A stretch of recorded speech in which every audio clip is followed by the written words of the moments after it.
Buonanotte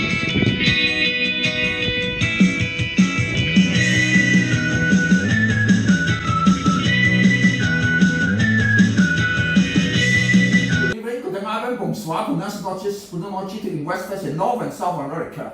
Minasawa konnichiwa, annyeonghaseyo, good afternoon to investors in Asia. Good morning to investors in Europe and Africa. I'm Daniel Yue speaking from Hong Kong. It's August 23rd. Here 1 p.m. in Hong Kong, 1 a.m. in Wall Street, and 6 a.m. in London. Welcome to our weekly review and outlook of the American stock market. This week, I have 3 main points to talk about. Number 1, NASDAQ 100 and NASDAQ Composite of Elliott Wave. Number 2, stock recommendations. And number 3, market outlook. Subscribe, like, and share. Remember to click the bell, please. The counting of Elliott Wave basically has 2 different types of counts. The first one is strict counting or forward counting, and the second is reverse counting or backward counting. Strict counting means to fix a time or an incident and count forward. For example, using January of this year or last year as starting point, or use an incident such as war on Iran or Ukraine to start counting. The problem is that it does not match with the starting of a wave. The latest method used in Wall Street is reverse counting, that is, use today to count back and see where it comes from. That is, accepting the concept of weighted average. Timing nearest to today is the most important. Those far off times still have their importance, but we'll put them under the impact of today and near term.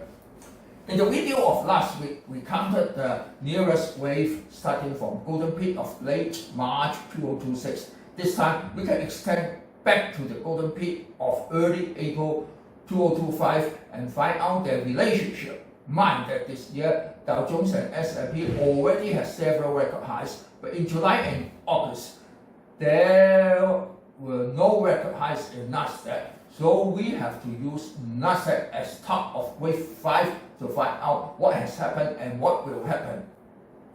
Mind that the 5 upward waves of NASDAQ have been completed in early June. Please refer to the video of last week, which is number 205, and see how it is completed. The top of wave 5 in NASDAQ Composite is on June 1st, and NASDAQ 100 is on June the 3rd. And the difference is so slight, we need not to care. Then NASDAQ Composite started to develop a downward wave of ABC and completed. But NASDAQ 100, after wave 8, it popped up again to form another record high on June 22nd at 30968, the summer solstice, which is the collapse of Korean stock market.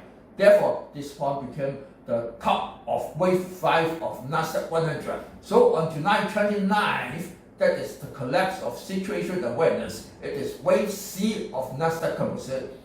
But to NASDAQ 100, is this just wave A? Therefore, not enough evidence to confirm the advent of bear market.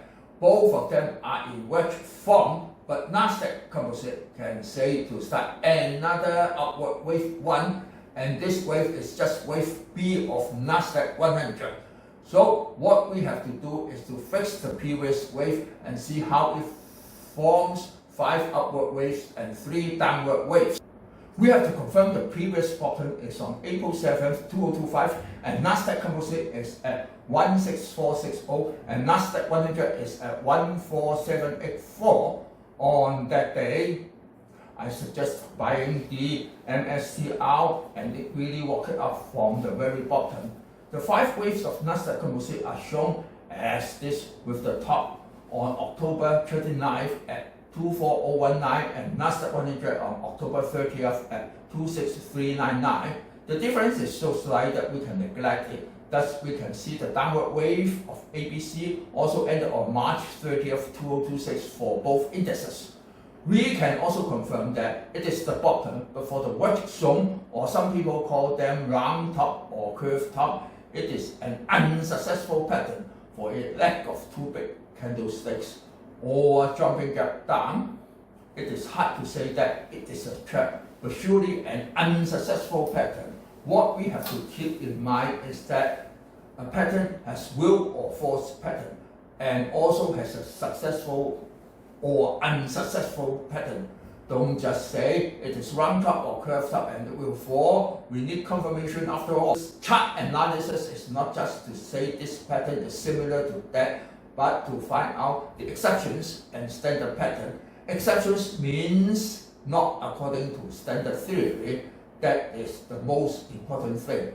What is the essence of wave theory? Not just counting this wave or that wave. Different people have different counts. But when you are sure it is correct, just buy at the bottom of the golden peak of April 7th, 2025 and March 29th, 2026. That is the point.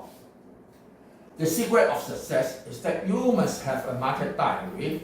You can use any format to put down your signals or symbols. Only you yourself can understand it. It's enough. No need to mind, others cannot read them. But if you don't have a market diary, you can refer to my daily report in the following website, that is investweek.com.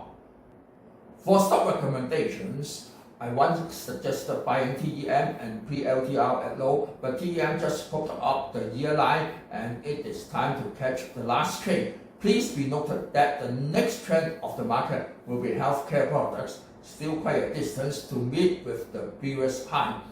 While for PLTR, it is digesting and can be bought when under 170. And also don't forget PFE, which is the star of tomorrow. For SPCX, please refer to the table of insider sales in video 204. When it gets near the IPO price of 135, can buy in and not be afraid of supply more than demand at this stage. It is against the basic principle of economics taught in business colleges. That is an exception. Bitcoin is going up to 77K now, so can buy COIN and MSTR again. As for market outlook, since Dow Jones and S&P are still on an integral rising trend, there's no signs of bear market at this stage. For the coming week, there will be a meeting of the Kansas Fed where they invite the Fed Chair Walsh to give his first official public speech on August 28th. The report of MEDA will be on August 26th. PCE, which is the Fed that cares most for inflation, will be released also on August 26th as bond rate make market worries over inflation. GDP will also announce on August 26th. So please mark down August 26th. So again, sayonara, auf Wiedersehen, ado, bye bye. See you next week.